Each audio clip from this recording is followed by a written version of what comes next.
Oh! Grabe naman yung assist na yun. Di mo man lang nakita kung paano niya pinasa. Kapag katimid mo si Eman at nahawakan mo yung bola, pumesto ka na. Dahil papasa na yung bola sa'yo kapag nakapwesto ka ng maayos.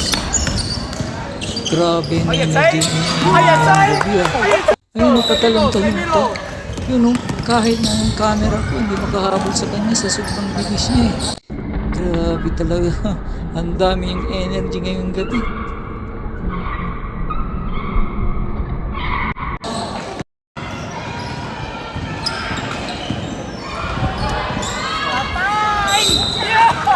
Grabe talaga si Emma. Nagulat ako dun.